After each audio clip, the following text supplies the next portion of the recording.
Greetings, and welcome to the 5th Annual Fred Finch Impact Celebration. We'd like to thank you all for joining us today to support such a great cause. This year has brought inequality to the forefront of many conversations across the country.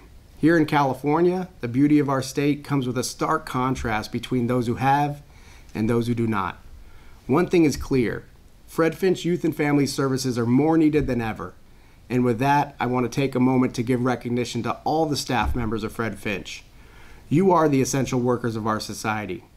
Where society's falling short, you bring hope and shape futures, and for that, we deeply thank you. My name is Jerry Costco from ProCo Insurance Services, and we're proud to continue our partnership with Fred Finch for this great event. For the past several years, it's been our privilege to serve as trusted advisors.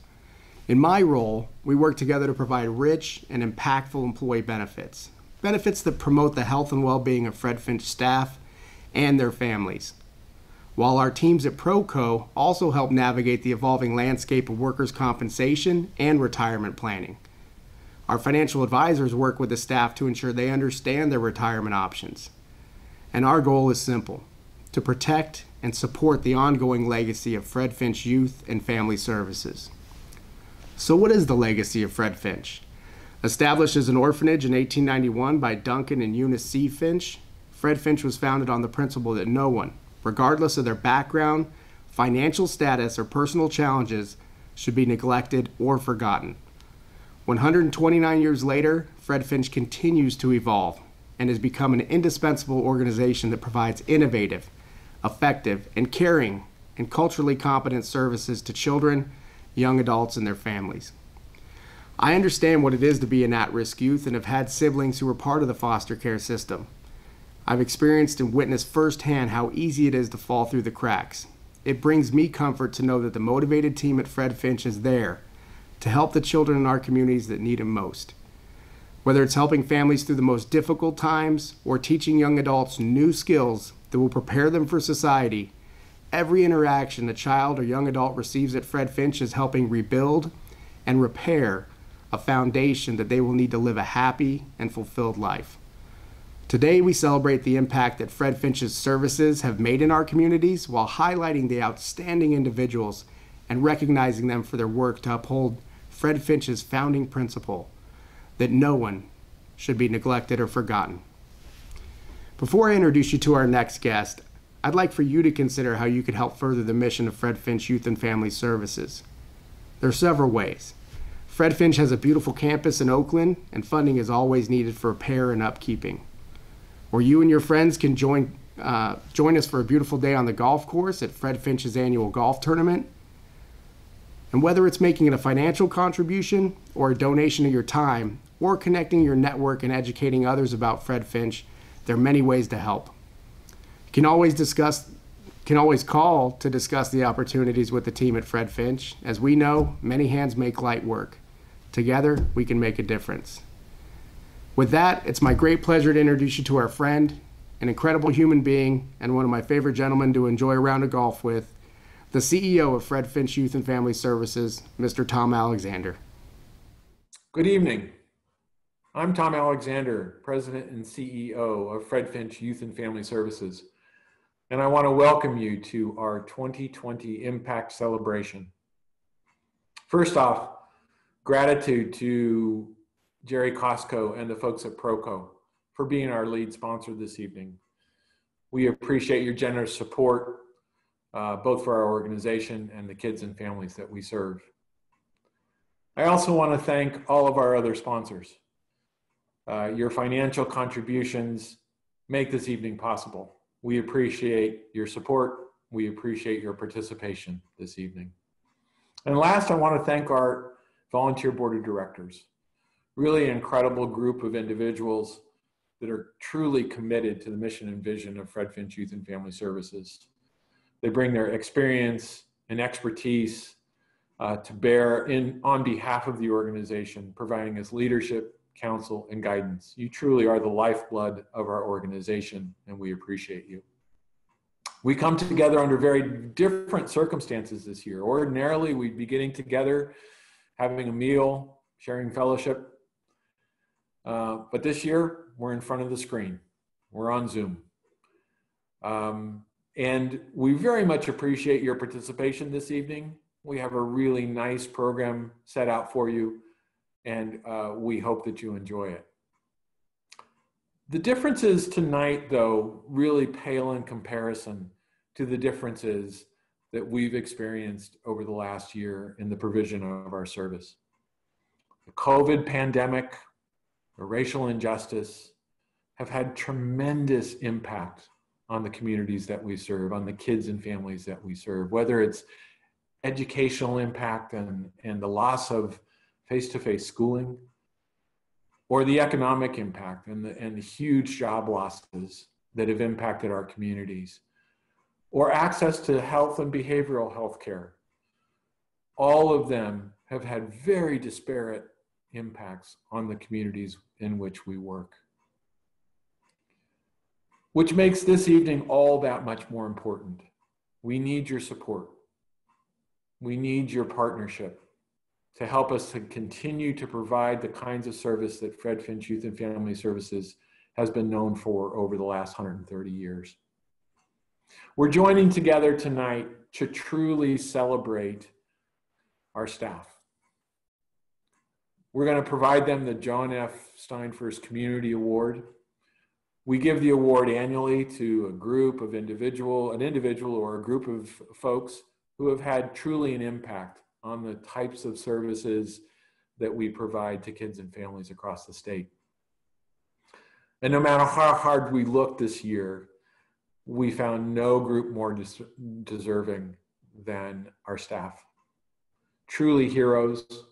They've given selflessly, oftentimes risking their own health and safety, the health and safety of their families. They've sacrificed. They remain dedicated, committed, and really, truly frontline heroes in the provision of much needed behavioral health and social services to our participants. So we'll be recognizing our staff through the evening. We have Tosan Boyo, our own member of the board of directors, who's going to be giving our keynote presentation on the intersection of COVID, racial injustice, and particularly on frontline healthcare workers like our staff. We're going to also have a couple of cameo appearances from our staff members. We're going to have some cameos from board members and also from current and former participants.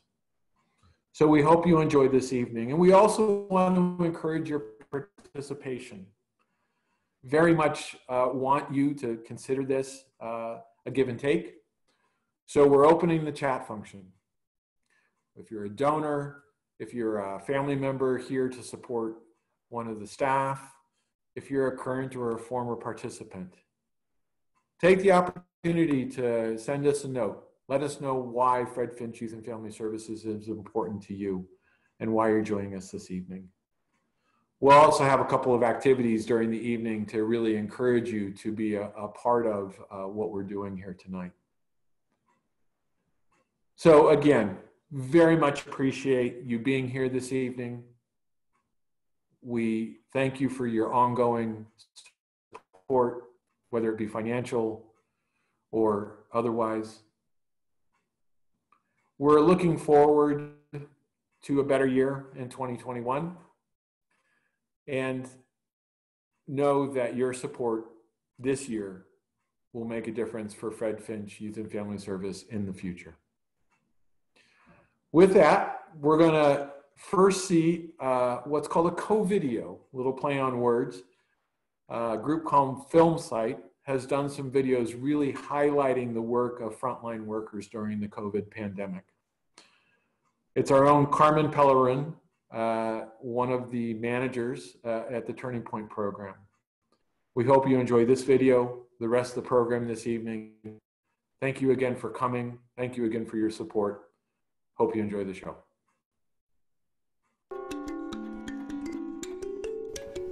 Uncle Ron. That's what I call COVID, Uncle Ron. When COVID first started, let me just stop y'all for a minute.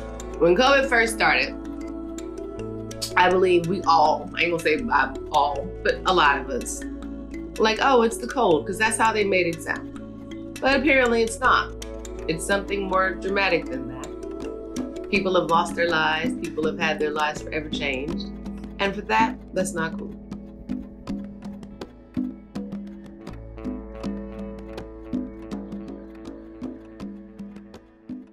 I'm Carmen Pellerin, and I work for Fred Finch Youth and Family Services, the Turning Point Program, which is a transitional housing program for 18 to 25-year-olds who are homeless. And we are here to support them to get employment, income to sustain permanent housing once they move out. Our work requires that we be hands-on. It requires that we be here. It requires that we be actually having personal interactions with residents and wearing masks, 6 feet distancing. Naturally, is something that they really don't do.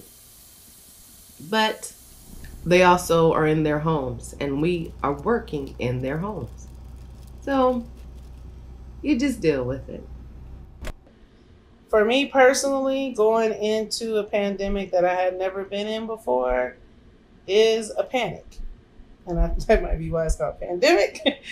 But trying to make sure the clients are calm or talk to them as best as you can, keeping abreast on the news. I've never watched the news so much in my entire life. So we are speaking with Walter, who is a participant here. And Walter, how was your life before COVID? Being a part of the Turning Point Program. I was in a different place back then. I would say maybe a better place, emotionally, maybe. So maybe that's like the biggest change between then and now. How do we let them understand that it is serious, that it is something that is affecting the whole world? The whole world has shut down. But for them, my question was how much of it affected them in a way that they may have already felt like the world was already shut down for them. There are certain things that they didn't have, which was a permanent home. So how does this COVID make it any different? What emotional change would you like to speak about?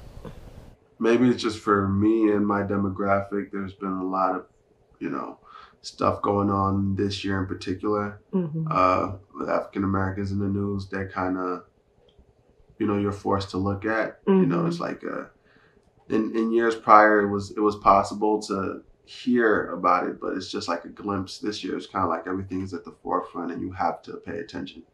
So I feel like that was something that helped with the emotional side of it all. It's like it's hard to see things happening and not feel some type of way. Mm-hmm. But it was that. It was the fact that you put yourself in a box because you can't really go out and do things the way you want to anymore. So then you're trying to figure out ways to be productive and ways to do stuff. And sometimes, you feel like you're disappointing yourself, but then you just look around and you're like, the world is different. So. Mm-hmm. We had participants who were working, who were making really good money. COVID happens and the world shuts down, which meant their job shut down, which meant they went from being homeless with potential of not being homeless again to I don't have a job and I'm probably going to be homeless again. Not a good feeling for anybody.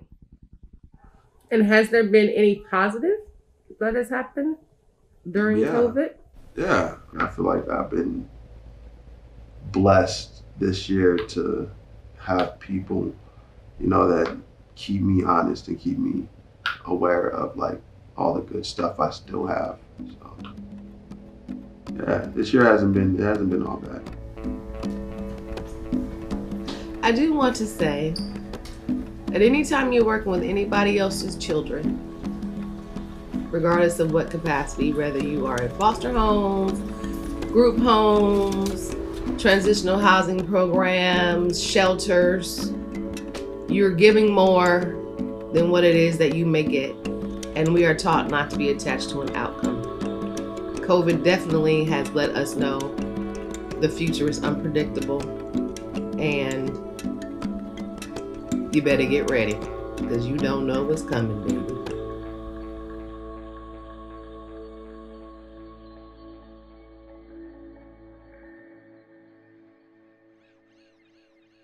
Good evening. My name is Bert Yin, and it is with a great deal of pleasure that I come before you tonight as a member of the Board of Directors of Fred Finch Youth and Family Services, as well as a former resident of over 60 years ago when it was known as Fred Finch Children's Home. I'm here this evening to express my immense gratitude to all of you, the staff in Northern and Southern California. You have worked so tirelessly throughout the COVID-19 pandemic to support the children, youth, and families we serve, and to ensure that they have continued to receive the support they need. I'm humbled by your untiring dedication and commitment. On behalf of the board, thank you for the huge impact you make today and every day. Hi, I'm Joanna Ahmed, and I'm a former resident at Fred Finch in Oakland, California. And I was there as a resident more than 60 years ago.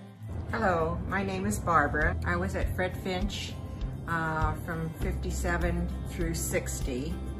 And everything was provided: housing, food, some clothing, and we had encouragement and counseling. We had what they called a little allowance, and then you had positive and negatives. So you got so much money for a positive, you were doing things good, and some taken off from if you were negative. And a lot of times when I first came there, I was in the negative a lot. Living at home is obviously the very best way to go through life when you're growing up. But if that's not possible and you have to go into group living, at that time, Fred Finch was the best alternative we could ever hope for. The staff that was there, they were fabulous people, and they were very patient with everybody, and I just love them dearly. What Fred Finch was 60 years ago and what it is today is so different, but that's wonderful because it's needed to change, and it has reinvented itself with the focus on the needs of the young people in the community and the community itself. During that time, I made a lot of friends, and I referred to them more like my brothers and sisters, which I have kept in touch with. And I have one special one, which is Joanna, and she is really like my sister. And we talk probably 4 times a week. The staff that you hire to help people through this, they have to be exceptionally gifted people, and we are grateful, terribly grateful. It was just great when I was there, and I wish all of you great success. Today you have risen to the challenge to reach young people in need with special attention to mental health. It's just one testament to the quality of this institution. I know Barbara and I are so proud to help support what all of you have accomplished and continue to accomplish every day. Thank you so much.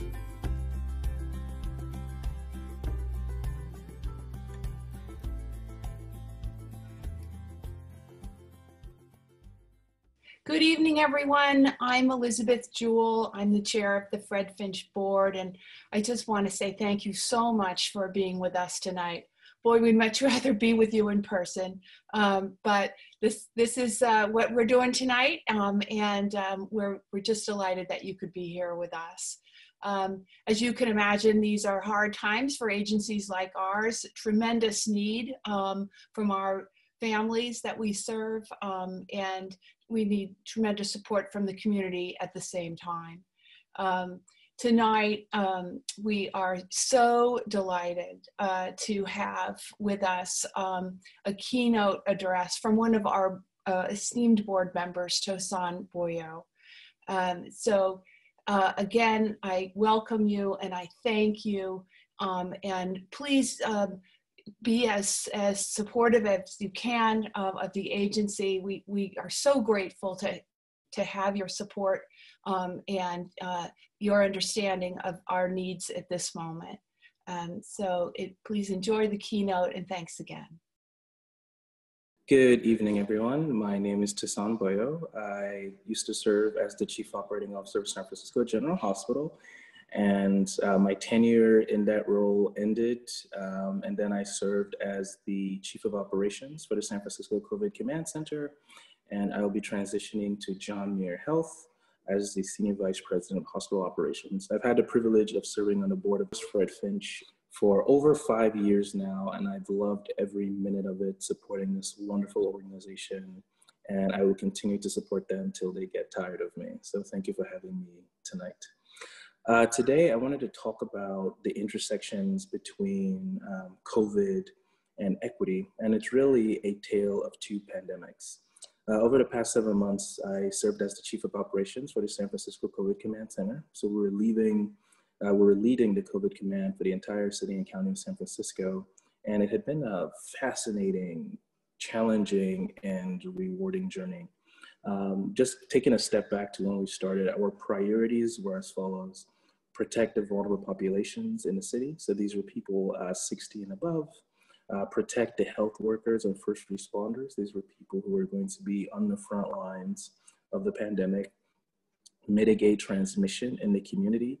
We now know, and when we, hindsight is 2020, but back then how the disease was being transmitted was explosive. And we needed to do everything in our power to control the transmission rate. And these were things through social distancing, masking, and good hand hygiene. Our fourth priority was expanding testing in the city. So this was how we would determine who had the disease, who was a person that could possibly have the disease, who had been in close contact. How can we make sure that we could test and understand who needed to be isolated and quarantined? And then optimizing surge capacity across the entire city. So this meant partnering with hospitals to make sure that we had a lot of room for patients who had COVID, so making sure we had enough ICU beds, enough ventilator, and enough med-surg beds. The key thing I want to mention is that the COVID pandemic really exacerbated disparities that had always existed in the Bay Area and really in the country. And it really shed a light on the fact that the most vulnerable were always going to be the most likely to suffer during the pandemic. And at the same time as the pandemic was raging across the country, the US was also experiencing a significant reckoning with race relations in the city and county of San Francisco, in the Bay Area, across the entire country. And this really pushed me to work with the city to understand, how does health equity, and really healthcare in general, how does health equity, why does it matter? And how does all this work align with COVID, especially when it highlighted the intersections? So I want to take this opportunity to focus on equity, why it matters, what we can do to advance equity in the Bay Area, in the country, but also how is Fred Finch going to prioritize advancing equity? So equity matters because everyone should have a fair and just opportunity to be as healthy as possible. Those with the greatest resources require more, not equal, care and support to equalize opportunities. A lot of times we assume that, hey, if we treat everyone the same way, that is us doing the right thing. But in reality, that is the wrong thing, because my story is different from your story. The experiences that brought you to where you are today are very different from the experiences that brought me to where I am. So when we present for health services, we want our providers and staff to acknowledge your story, understand your story, and tailor your care according to your story so you can have the best outcomes possible. In the city and county of San Francisco, one of the things we learned early was that 50% of the COVID positive cases in the city were with our Latino patients. And the question becomes, why, and then how can we make sure we reduce that disparities? And this is an example of where culture, socioeconomic means intersect with the pandemic, and we needed to find a way to address these disparities. So in the height of the pandemic, we built a lot of relationship with CBOs, developed a Latino task force, getting messages out to the communities to make sure that our Latino populations knew that A, we were there for them, B, we were going to provide the resources and tools needed to make sure that they were going to be able to isolate and quarantine, and then providing the education necessary to prevent the disease from spreading in the first place. This is how advancing equity was used to mitigate transmission. And advancing equity can be used to improve care in any type of healthcare setting. And also in the US, Black people are 2.5 more likely than whites to die from COVID-19. And as a matter of fact, when we think about the things that occurred over the summer, George Floyd, after he died, it was determined had COVID-19 in his lungs. So if you consider everything that had happened for him to end up where he ended up, for him to die so tragically, and then to find out he was COVID positive at the same time, says a lot about how far we have to go when it comes to our equity journey. So a question I want to pose to the audience right now, and also challenging to healthcare in general, during times of unrest, what is the role of healthcare? I believe that healthcare should serve as an example. We have an obligation and a responsibility to be the sanctuary within a sanctuary. And this means that in leading by example, we need to let every other industry know that we prioritize the people we serve, the stories behind the people we serve, and then the workforce. We want our staff to present their whole selves to work every single day. And that means we have to care compassionately in understanding where people are coming from. We have to live with empathy and building that bridge so that everyone knows what our role and responsibility is in being there for them. And then by caring equitably, we're making sure that people get the best outcomes possible. So when we think about the journey of the city and county of San Francisco, I'm very proud to say that we are the second most densely populated city in the entire US, and yet we had the highest testing rates. We have the lowest new case rates, and then we also had the lowest deaths in the entire country. And that is the power of the city and county of San Francisco, our values, our resources, leadership from the mayor, our health officer, our director of public health. But one of the reasons I feel we've been truly successful is because of our values, placing science, following the data, and how we prioritize how we're going to support the city. So when you think about the organizations that you're presenting, when you think about your job, when we think about Fred Finch, when we think about different healthcare settings, I wanted to share what are some common things that we can all do to prioritize equity in where we work. Number one is stratifying your quality metrics by race, ethnicity, and language. This lets you know that when you think about the reason your organization exists, how you quantify the reason your organization exists, how you quantify the impact of why your organization exists, stratify those outcomes by race, ethnicity, and language to make sure that no population is being left behind. You also want to assess your leadership team and ask, do you reflect the populations that you are serving? The third piece is research, acknowledge, and understand the history of racism in the community you served. Echoes of the challenges and the traumas that existed decades ago, years ago, yesterday, impact everything that we're doing today. Fourth, appreciate that our patients and staff have been and will continue to be impacted by inequity before they present to the hospital, to their clinic, or to Fred Finch. By understanding this, if we do not acknowledge it when they present, then we are perpetuating it. I believe we have a responsibility to be there for our patients and our clients when no one else will, and making sure that they feel welcome. And then discuss and challenge inequities every single time. This means with your family, with your friends, with your colleagues. Anytime you see, hear an inequity, we expect you and look to you to call it out, because that is the only way we can actually end inequities, by highlighting it and not pretending they don't exist. So when we think about Fred Finch, I'm very proud to say that we have goals for equity. And going back to what I just mentioned, number one, become a healing-centered organization with a diverse staff, making sure that they reflect the population that they're taking care of. Having staff who possess awareness and interpretation of skills to learn about. So this also means empowering the workforce to have the tools and resources to promote inclusion at work. And again, making sure that Fred Finch is really aligned. I'm proud to serve on this board. Acknowledging history, as I just mentioned, of the community, and making sure that we are creating systems to counteract any inequities in the institution. And with that, I want to say thank you. Thank you for being here today. It's been a phenomenal privilege for me to serve as serve on the board of directors of Fred Finch Health Center and Youth Services. Thank you for continuing to support our organization. I'm really grateful. Have a good night. I'm Aaron. Right now, I'm going to college and I'm living at Rising Oaks, a part of Fred Finch.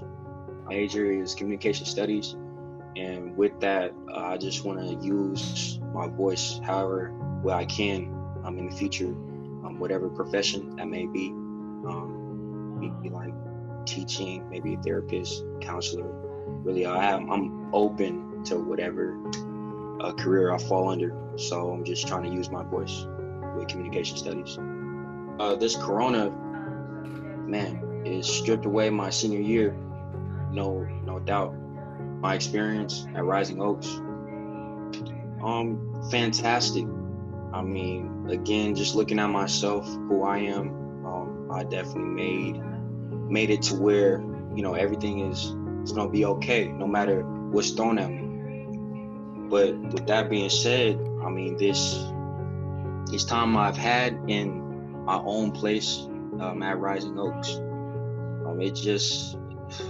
it gave me so much room to grow and figure out like what I need to do, what I want to do, and then who I am as a person.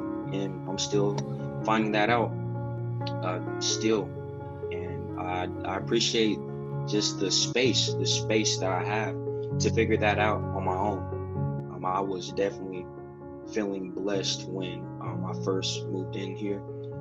But like I said, just a space, giving me a space to think, have my own ideas for myself, and just everything to myself is really the outline of my experience. Independence is what I got out of it. So yeah, I definitely thank Fred Finch for everything so far. I still have some time here, and I plan to continue to grow. I just want to give appreciation to all the staff within Fred Finch, because it's just so much support. Then it's like a family I can always come to and ask anything. I can definitely rely on them, and they just been a great help, a great push for me to continue on this path that I'm on, and that's the path of greatness. On my way to success. Fred Finch definitely is a part of that. Thank you. Hello, everybody. My name is Chad Cox. I was a resident at Fred Finch from around 1991 to 1993. I was part of a program known as the Transitional Assistance Program that was designed to teach residents skills that they needed to live on their own and move out of Fred Finch. Currently, I work as an associate professor at Sacramento State University. I teach chemistry, I teach nutrition. I also work doing research at UC Davis, a little bit on the side, and I work for a company, I do some consulting for a company that's trying to design a virtual reality program about nutrition. So that's currently what I'm doing. When I was at Fred Finch, however, that's not what I was doing. In fact, when I was at Fred Finch, I was kind of a pain. So I appreciate everyone who put up with me during that time, and hopefully it was worth it in the end, that I turned out okay. First off, I wanted to say that I was really happy to hear that John Steinfirst was dedicating this award this year to the staff, because I really don't think that they get enough recognition for everything that they do. And when I had the opportunity a few years ago to come back and visit Fred Finch, one of the things that I got an opportunity to do was meet with the staff and express to them my appreciation for all that they do for all the residents. And so that was a great experience for me to be able to address them that way. And it's great for me to be able to be here and do it again during this impact celebration. The staff are the ones we all know that work directly with the residents. And so they're gonna have the biggest impact. And so since this is an impact celebration, it makes sense to be celebrating the staff, because they're the ones, again, that have the biggest impact on these people's lives. And the relationships that you make with the staff members, at least for me, some of them lasted. I'm still personal friends with one of the staff members that was my one-on-one counselor at Fred Finch. He left Fred Finch before I did, and we kept contact, and I still talk with him today. And so he's helped influence my life and the decisions that I've made. And so it doesn't end when you leave Fred Finch. It's possible to kindle these relationships for a much longer period of time.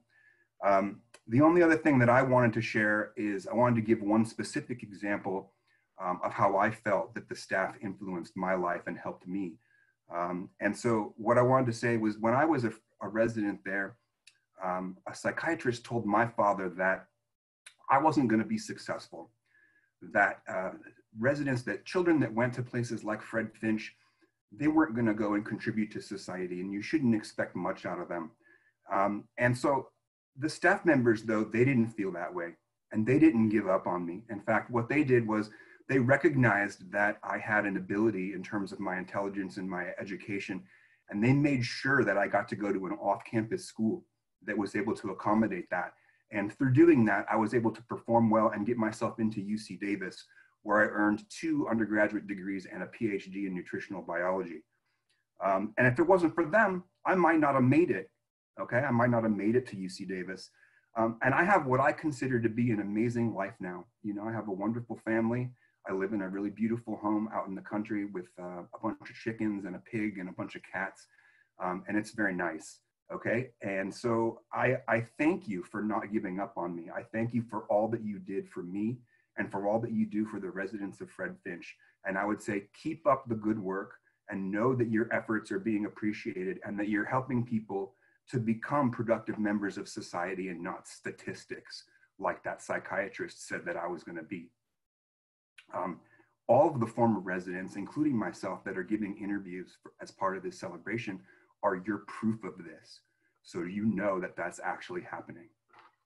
And so that's what I would have to share with you. And I thank you again for allowing me to be a part of the celebration.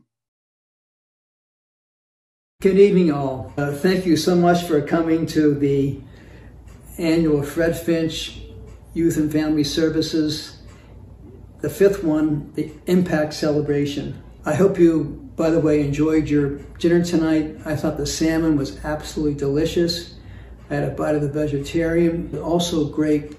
And I just think we're so lucky to be able to have this kind of meal before all the celebrations and the honors take place. Tonight is particularly important because in the past we've honored those who have been outside the Fred Finch family, but tonight we honor those who are often overlooked, those who are living during the pandemic and working during the pandemic and have been the superheroes, the first responders, a remarkable group, truly need to be acknowledged and recognized. We're talking about the staff.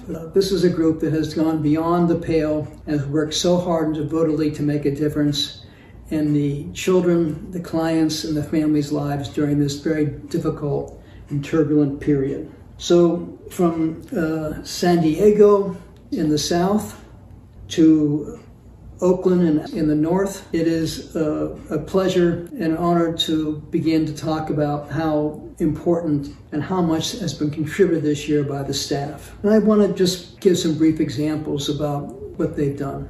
Earlier in the evening, you heard some music done by David and his client. And this is a result of David's ingenuity and creativity to be able to connect in a way that otherwise may have been challenging because of the difficulty in being able to see him in person. But once their music partnership became available and accessible, the client's trust in David became very obvious, and the important changes to reduce the family crisis took place along with other staff members who helped out the family. It's also important to note that the clinicians are very creative and they're flexible and they're gutsy. Deborah, a therapist in the CARES program, figured out a way to be able to engage the family, and she chose, after looking at all the safeguards, to do home visits and visit the family. Even would come there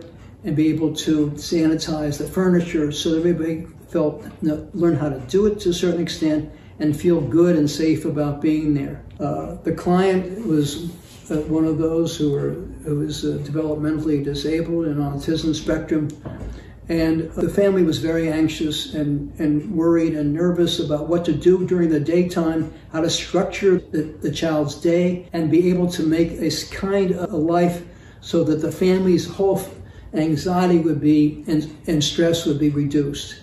She was able to do that. She was able to come in, be able to talk, and be able to engage the whole family in a way that was quite remarkable during this period of time. I also want to talk about Fred and Roland. Fred is the instructional aide in the Oakland campus in the residential program, and Roland is the residential director in San Diego's residential program. What they both talked about was how to engage the residents in a way that was very difficult to do because they couldn't take visits in the outside, they couldn't go on the trips that they often do. Their activities were limited to the campus and to the residences. So both of them found different ways of being creative. Fred gave us an example of surprising the clients with tennis shoes. He was able to get beautiful new tennis shoes and be able to hide them until they got up in the morning, went out the door, and there they were. These new tennis shoes, different colors,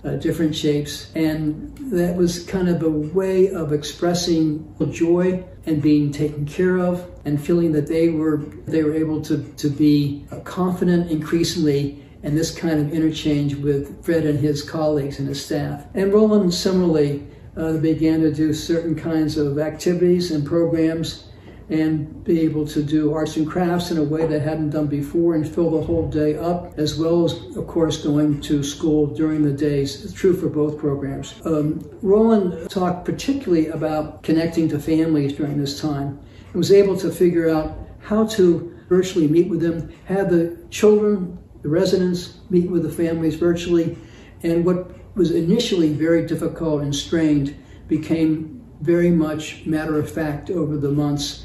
And that's been a way for the families and the residents to be able to connect in a way that allows them to feel that they can be effective with each other and be able to make the kinds of changes and work that they're doing well in the Fred Finch program. I also want to mention how the staff supports each other from top to bottom, from executive staff to middle staff to senior executive staff to supervisors to social workers to direct counselors to teachers, in a way that allowed them to really feel supported by everybody here at Fred Finch. It's been remarkable. And as a matter of fact, one of the staff, Craig, who is a janitor, told me that this is a very important part of retaining staff morale, how they come together, how they feel that they're helping each other, and how they realize that as a team and as a family, as it were, they were able to do such great work with the clients, and how they feel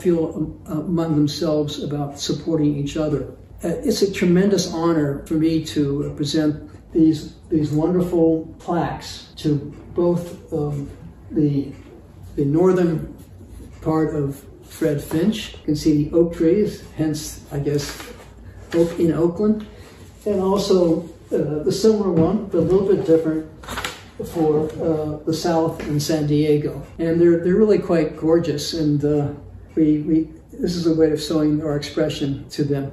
And I just wanted to say that we should all stand up and thank the staff who are duly and lovingly honored on this occasion. Thank you very much, and I want to remind you that the dessert platters are in the other room, the common area. I'll meet you there in about 10 minutes, and I think it's time for a really good dessert and some decaffeinated coffee and tea. So enjoy yourselves. Thank you so much for coming.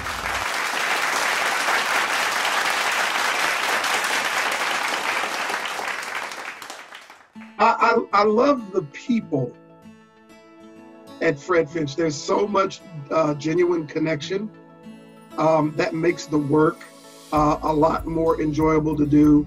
And it also makes us pretty much like a family chasing after one goal. It helps us create a community with those who might have been robbed of that. They might not know what a community is, and we're able to provide that, teach them what it is to be like a family. To provide services for the most vulnerable. And Fred Finch encompasses that, and they dedicate themselves to serving children, to serving the family, and to working with them to make sure their needs are met. They align with participants and families to help them feel seen and heard and understood. Having hands-on involvement in the lives of families going through crisis, of youth who are at their last end, who don't know what to do next, and being right there on the hard lines in person, working through some of the hard moments in life. And then that one kid is graduating, man, it kind of gets emotional because, you know, they're with you and they kind of become a part of this family that we have here at Fred Finch, where we have committed staff, very great people to work with, and plus these great kids. And to see them grow in our program, it's like, you know, having your own kid really, you know, graduating. It's a really touching moment. Having been here for 4 years, I've seen the incredible work that the therapists and the other staff do with really vulnerable kids and families. I know myself and a lot of the clinicians I work with really do what we can to support the whole family in their needs, whether that's food, whether that's clothing, whether that's just a bunch, whatever it is that they need, that we are committed to them as a family and to meeting all of their needs, not just their mental health needs. With Fred Finch, you know, I do feel lucky that during all this pandemic, we can still assist families. We care, and that we go above and beyond to let them know that Fred Finch cares and that the workers here do care, and that we want to make sure that they feel like they are being supported even when things are confusing. I think that during the pandemic in particular, it was important for participants and residents to see staff here, to know that they had support during this crazy and unknown time. They needed that. And I think it was important for us to be here for them. And we believe in the work that we do. We have staff that have spent their entire careers working in one place, which is so unheard of these days. They're not doing it for the money. They're not doing it for the glory or anything. They're doing it because they care about our participants. It's nice to work around individuals who really care, not only about what they do, but the participants in the mission and just the greater good. Everyone has this passion to help and this passion to make a difference. Just the amount of the sacrifice that people put into working here, the amount of passion people put in just at every level. Even though it's really, really hard on a daily basis, it's really tough work. When I see them improving, it makes it all worth it. Flawed as the system may be, there is positivity and there's, people get things out of it if you have a good support system. I'm proof of that, and it's nice to be able to give that back to other folks. And it's been the most rewarding job that I never knew I wanted.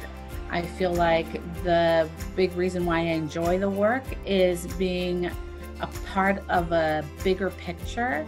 And when I say bigger picture, I imagine the community and the families that I work with and the individuals, that there is some change for the better.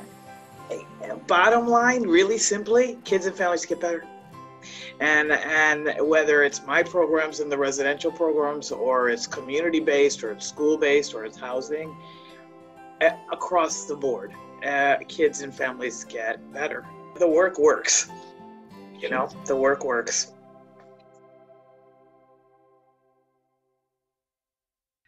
Hi, my name is Desirina.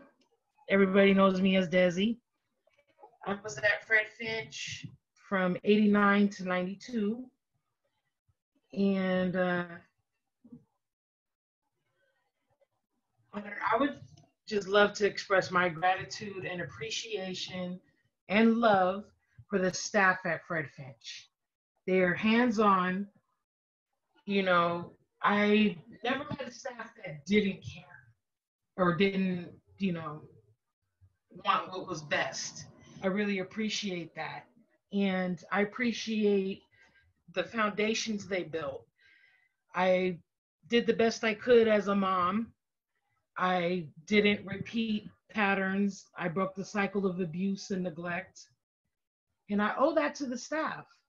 Administrators are where administrators are, and staff are where staff are, and they're right next to you. And so I owe them a lot. And I've spent most of my adult life giving back to the community. I did right by my kids, so my kids do right in society, right? And when I turned 30, I decided I was going to go back to school. And after just one semester, I became a tutor. And I did that for 15 years of my life. And so I felt like it was time for me to move on and still give back even more and have a greater impact. Now I'm a housing advocate for the East Oakland Community Project. I work at Family Matters, Family Homeless Shelter. I've only been there, I think, 2 months now. And I get a lot of compliments and thank yous from families for just being me. And I think Fred Finch had a lot to do with that. The staff had a lot to do with that. And you guys know who you are. And keep up whatever you're doing, because you're spitting out people like me. And I pretty much love myself now because of it. So thank you. Good evening, everyone. My name is April Smith. I've been on the board of directors of Fred Finch for the past 3 years, and I've had the privilege of being the community outreach chair the past year. I apologize that I have to do this from my living room and on my couch, but I'm still very excited to be able to have this part in the Impact Celebration. By now, you've heard of the tremendous work that Fred Finch has done, both in the East Bay community here in Northern California, as well as San Diego and Southern California. You've heard from my fellow board members, including the keynote speaker on health and equity, and the real impact and importance of that, particularly framed in this time frame in 2020. As all of us know, this has been a challenging year for a myriad of reasons.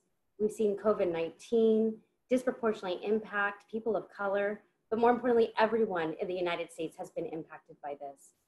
We've seen the racial injustices that have happened and the protests that have gone on with that. When it comes to this, I think it's important for us to keep in mind that what do we do to create hope?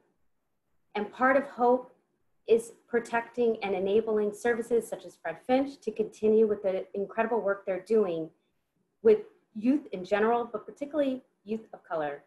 80% of our kids identify as youth of color. So when you're wondering, how do I create a sense of hope or help during this time frame, my suggestion, if you can be as generous as you can with your donations tonight, that is going to make such an impact on how we can continue to serve with excellence here at Fred Finch. So to conclude our Impact Celebration, I have the honor of introducing the Fred Finch Senior Director, Roger Daniels. I hope everyone has a wonderful night. Good evening. My name is Roger Daniels, Senior Director with Fred Finch Youth and Family Services. I've been with the agency for 14 years. I'm broadcasting live and in person from the Wayne Daniels Studio in Berkeley, California. Good evening, and thank you for joining us for our 5th annual Impact Celebration. As the evening comes to a close, we'd like you to join us in an act of remembrance. Remembering and honoring those that have gone before us is a time-honored tradition in many cultures and religious practices. The practice of remembrance can be a source of strength, hope, liberation, and knowledge.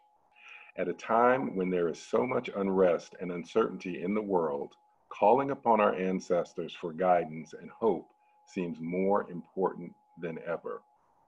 Acknowledging the connection between our past and present provides an opportunity to reflect on who we are, why we're here, and what our responsibility is to work towards making this world a better place for those who will honor us when we move on from this place.